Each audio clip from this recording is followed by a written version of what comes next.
Aloha. La surinformation est l'ennemi de la connaissance. Mais depuis que j'œuvre avec les énergies, j'ai toujours appris à mettre des mots dessus, de les conscientiser afin de pouvoir mieux les expliquer. On sait encore bien peu de choses sur les corps subtils et on commence désormais à bien connaître au niveau scientifique les auras. Chacun a une aura qui lui est propre, qui reflète sa personnalité. Mais si chaque aura est différente, elle présente quand même des similitudes quant aux couleurs et aux significations qu'elles ont. C'est aussi pour ça que l'on dit parfois que quelqu'un dégage de mauvaises vibrations.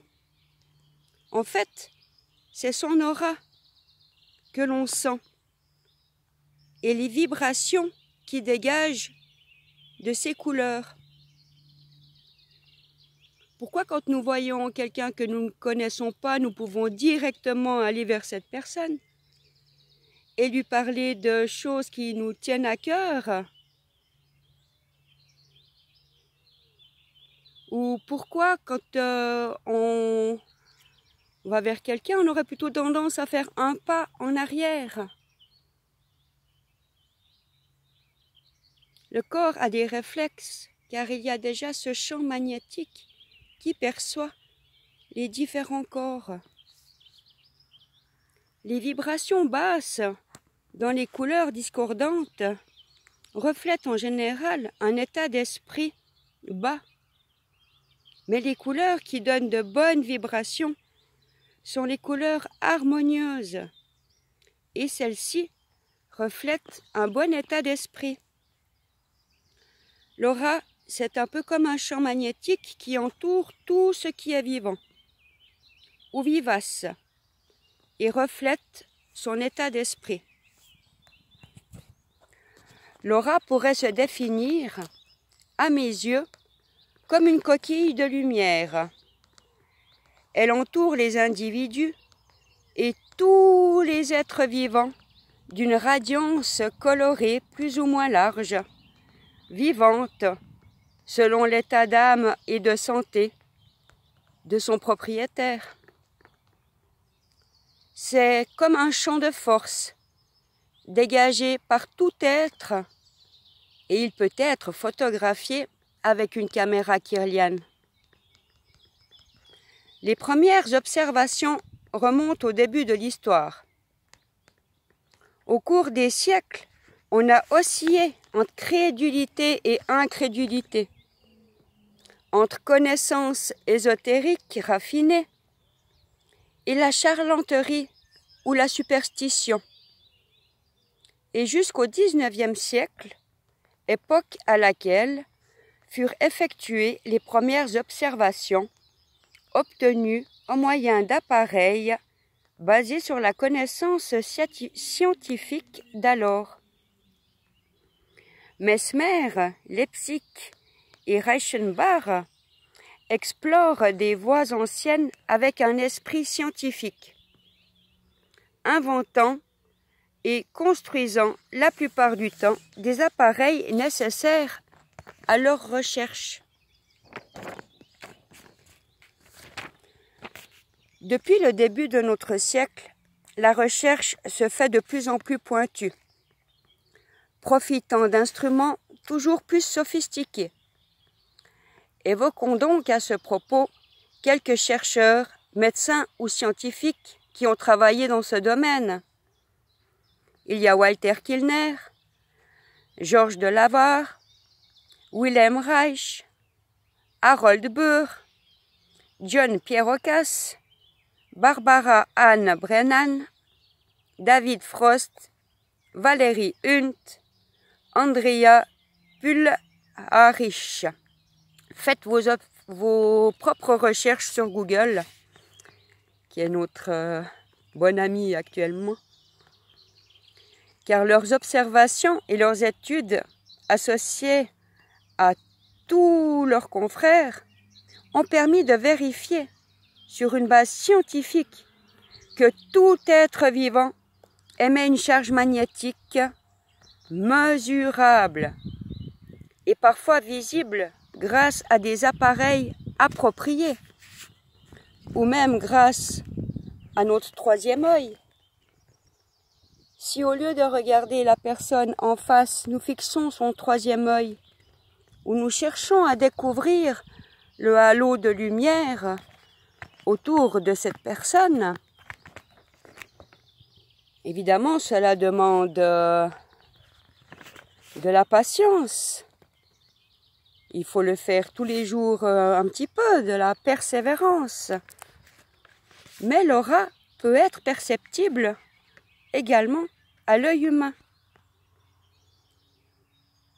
Par exemple, la célèbre caméra Kirlian, du nom de son inventeur, et les recherches déjà anciennes de l'Académie des sciences de Moscou sur l'émission de vibrations comprises entre 300 et 2000 nanomètres par les êtres vivants. Permettez-moi maintenant une petite digression. Depuis toujours, il existe des individus qui possèdent ce que Barbara Anna Brennan appelle la vision supérieure. Dans son livre « Les mains de lumière » que je conseille chaleureusement à tous ceux qui souhaitent approfondir ce sujet, une manière de voir qui permet, au-delà de la vision normale de la réalité physique, d'avoir accès à la vision des champs énergétiques humains et autres, les animaux, les plantes, les minéraux. Il y a à ma connaissance plusieurs auras. La première est la plus facile à voir et sans aucun doute l'aura éthérique. C'est la plus dense. Elle épouse les formes du corps physique et indique la vitalité.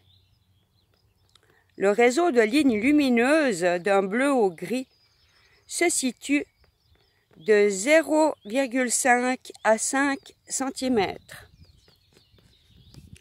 Le corps émotionnel inférieur, le siège des émotions, concentration de lumière de toutes les couleurs, qui va de 2,5 à 7,5 cm autour de notre corps physique.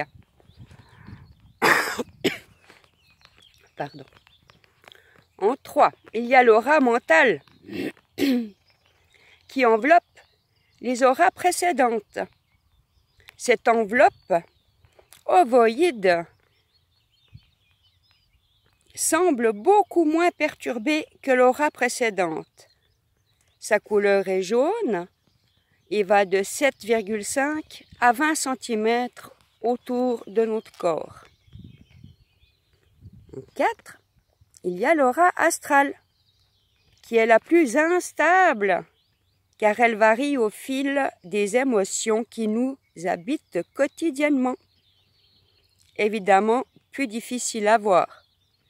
Sa concentration de lumière de toutes les couleurs va de 15 à 30 cm autour de notre corps physique.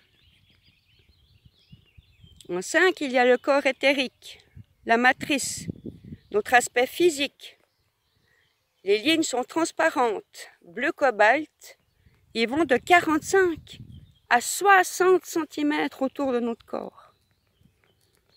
En 6, il y a le corps spirituel, l'aspect émotionnel.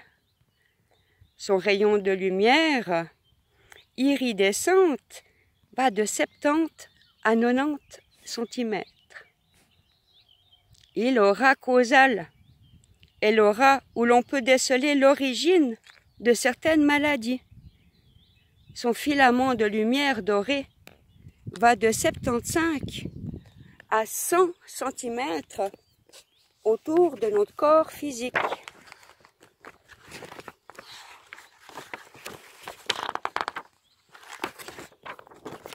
Yep.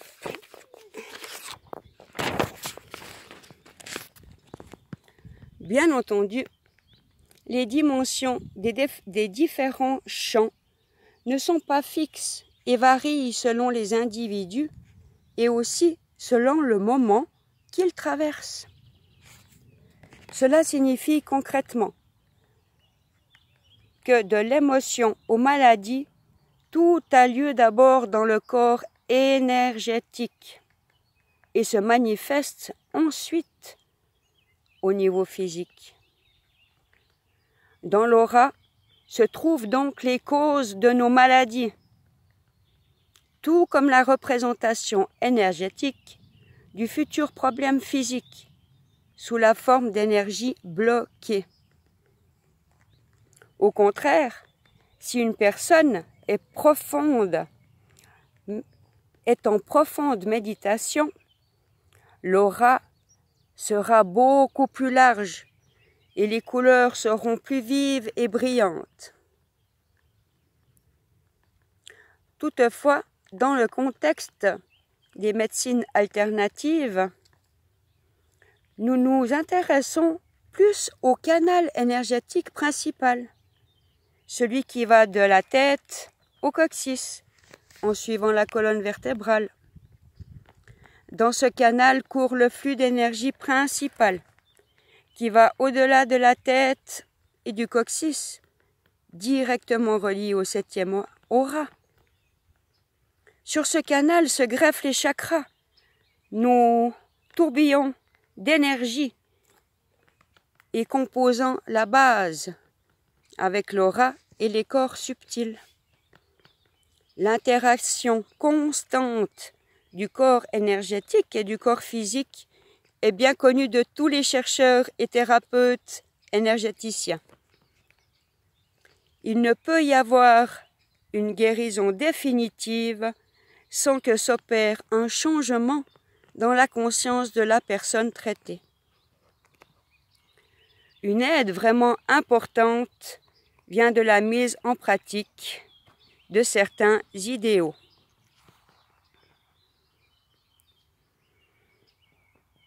L'art secret pour inviter le bonheur et devenir son propre maître dans la vie est de connaître son champ magnétique et électrique. Restez ouverts et soyez à l'écoute de ce que votre corps ressent.